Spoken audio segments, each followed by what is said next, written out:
3 words for you today. It's my job. What's my job? It is. Whatever it is. Seriously, though.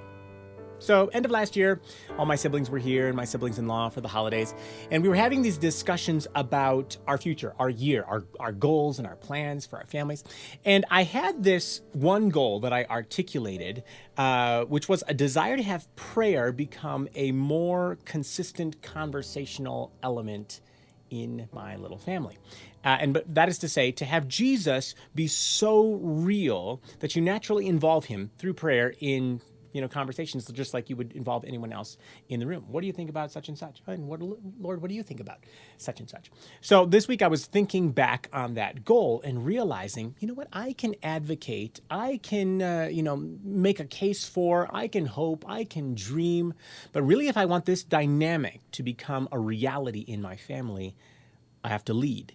I have to take the initiative to create this dynamic in my family. So that got me thinking about initiative in general, and not just initiative in spiritual goals, but in relational and logistical and financial, educational, you name it. It's my job. And I know some of you may be thinking, I don't know, I'm not creative, I'm not a driven person, I don't have ideas, I'm happy to follow. I get it, because I'm that kind of person too. And yet, the longer I've thought about it this week, the more I have realized I have no excuse. We have no excuse. And actually, it's not as complicated as it might initially seem. So as I've been thinking about it, I've discovered 3 ingredients, 3 things that this initiative is made up of. The first one is motivation. The second is inspiration and influence. So first one, motivation. We lack motivation to take initiative. And I think that's a couple of reasons for that. Number one, maybe we're not respected, or our initiatives are not respected. Sometimes they're downright ridiculed. And it's like, what did I go through all that trouble for? But I think more fundamentally, we lack an awareness of the need for initiative. We're not hungry to lead. And why aren't we hungry? Well, usually the reason why we're not hungry is we're full. I have a couple siblings who've spent cumulative couple years in Africa, and among the things that they've done there, they've served an entire generation of young children who have full stomachs but are dying of starvation. Full because they're full of white rice, dying of starvation because they're full of white rice. And I've thought many times, that's us. Our whole life so full of stimulation that we can't detect our real hunger anymore. We don't see our real need. We don't sense a real lack. So we're not motivated to go for the real thing. The fake thing is easy and it's there. So what's the answer to the problem? Well, quit the fake. Whatever the fake is, maybe that's social media or any media or relationships or friendships or any obsession. The solution to this motivation problem just might be quitting the stimulant so that you and I can realize the hunger in the first place. Another way to say that would be to empty my life of the useless so that I can once again appreciate the useful.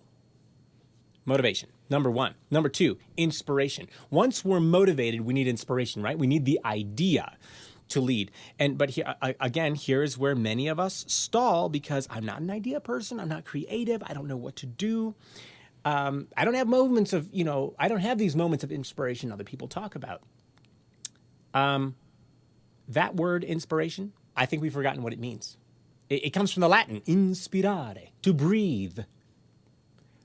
We've concluded, I think, that inspiration is something that we have to drum up, something we have to come up with. Inspiration is not something you drum up. Inspiration is something you take in like a breath of air. So stop. Stop long enough to recognize, to realize the beauty in nature, in scripture, in the people that are around you.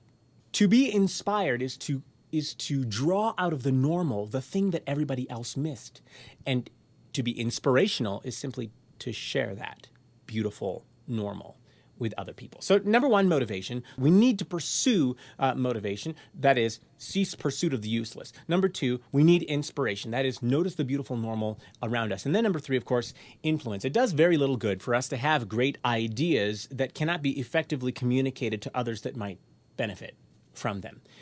So how do you increase your influence? Once you have been motivated and inspired to take the leadership in some way, how do you convince other people to come along the same journey with you? My conclusion is it comes down to two basic things. One, believe, and two, be nice. First one, believe. To find someone who believes in something solid and lives by that belief in an age where culture is obsessed with inclusion and the acceptance of all ideas and perspectives and opinions with no objective standard is getting more and more difficult. The trouble with this is that you can't actually, it puts the whole world in limbo. You can't actually know what anyone actually values if everyone values everything and therefore is going everywhere, or in reality is actually being pulled in all directions at once and is actually getting nowhere. The good news is, though, in that kind of world, the person who actually does believe in something solid really stands out. The world may love you or it may hate you, but at the very least, it knows who you are and what you're about.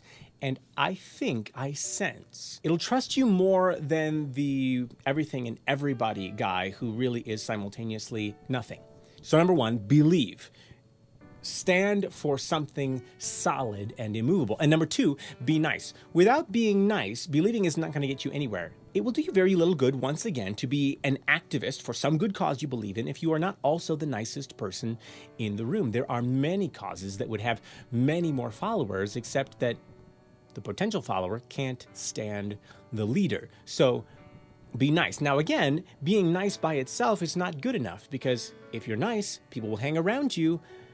But if you stand for nothing and you don't know where you're going, then you're not actually moving and you're not actually leading. But if you combine these two ideas, believe, stand for something, and be nice, be the most charming, the most sensitive, the most understanding, the most empathetic person in the room, suddenly you're a leader and people will follow you. So there you have it. No more excuses. I am convicted afresh. Initiative. It's my job. Motivation, inspiration, influence. I think you can.